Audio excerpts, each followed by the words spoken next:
अस्सलाम वालेकुम दोस्तों, गल्फ़ न्यूज़ के अंदर एक रिपोर्ट छाया हुई है जिसमें अब ये दावा सामने आया है कि सिर्फ 2 दिन के अंदर यानी 1 अगस्त को और 2 अगस्त को 31,000 टन से ज़्यादा जो कुर्बानी के जानवरों का फजला था या वेस्ट मटेरियल था, इसे कराची से उठा लिया गया, साफ़ कर दिया गया है। अब ये बहुत बड़ा दावा है जो सामने आ रहा है और ये दावा मेरे ख्याल से जो कराची के लोग हैं वही बेहतर तरीके के साथ बता सकती हैं कि ये दावा कितना सच है।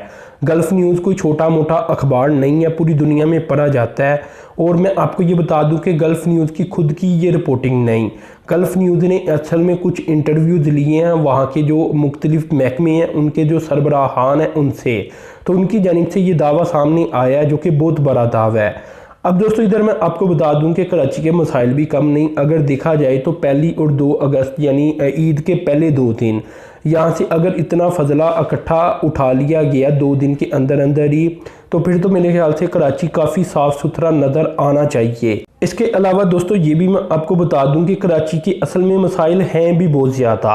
कराची के पास कोई प्रॉपर मेकनिज़म ही मौजूद नहीं। बेसिकली भी अगर देखा जाए तो प्रॉपर मेकनिज़म ना होने की वजह से कराची बेढंगम तरीके से फैलता गया और कोई भी निज़ाम उस तरह फिट नहीं यहाँ बैठा जो कि बैठना चाहिए। एक बड़े सिटी के अंदर प्रॉपर एक मेकनिज़म होता है जो कि कराची के पास मौजूद नहीं, जिसकी वजह से कराची आपको गंदा गंदा भी अब नज़र आता है। और अब कराची के ऊपर बहुत सारा पैसा इन्वेस्ट किया जाएगा तो कराची के अंदर कोई निज़ाम बेहतर होगा। अब दोस्तों मैं कुछ मज़ीद इन्फॉर्मेशन आपको दे देता हूँ, ये बड़ी कमाल की मालूमात होगी आपके लिए।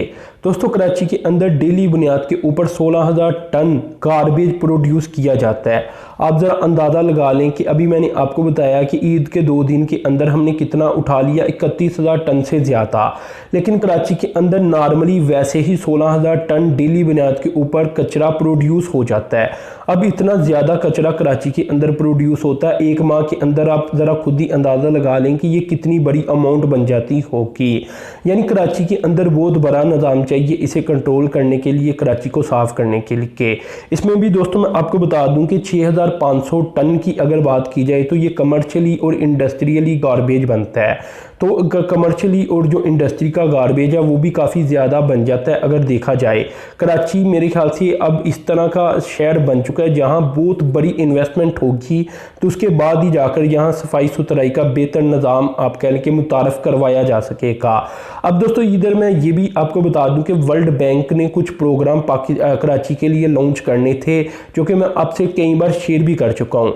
अब देखें अगर इतनी बड़ी मकदार में कराची के अंदर ये कचरा प्रोड्यूस हो रहा है तो आपको ये पता है कि आजकल कचरे से भी फ़ायदा उठाया जाता है।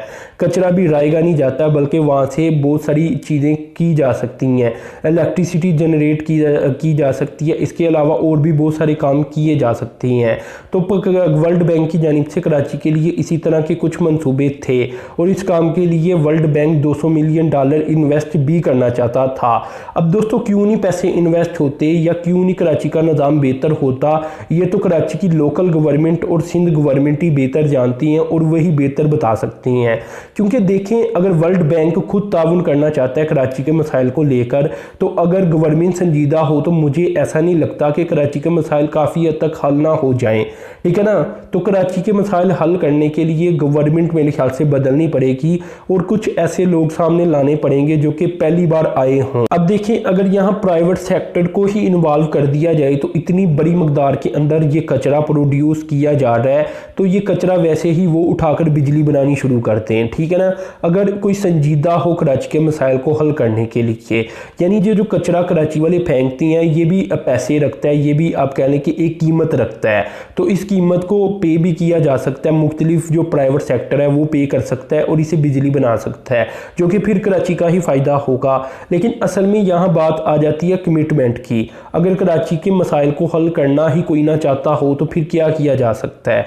खैर ये डेवलपमेंट सामने आई थी और ये इन्फॉर्मेशन साथ शेयर करने का मकसद यही था कि आपको पता चल सके कि आप जो कचरा प्रोड्यूस करते हैं कराची के लोग को वो भी रायगा नहीं जाएगा, वो भी काम में लाया जा सकता है अगर तो लोग आपके अच्छे हों जो कि आपने बड़ी बड़ी पोस्टों के ऊपर बैठा रखे हैं। तो खैर दोस्तों आपने चैनल को सब्सक्राइब कर देना और साथ में जो बेल के आइकान पर क्लिक कर देना। अब तक के लिए इतना ही था। अल्लाह हाफ़िज़।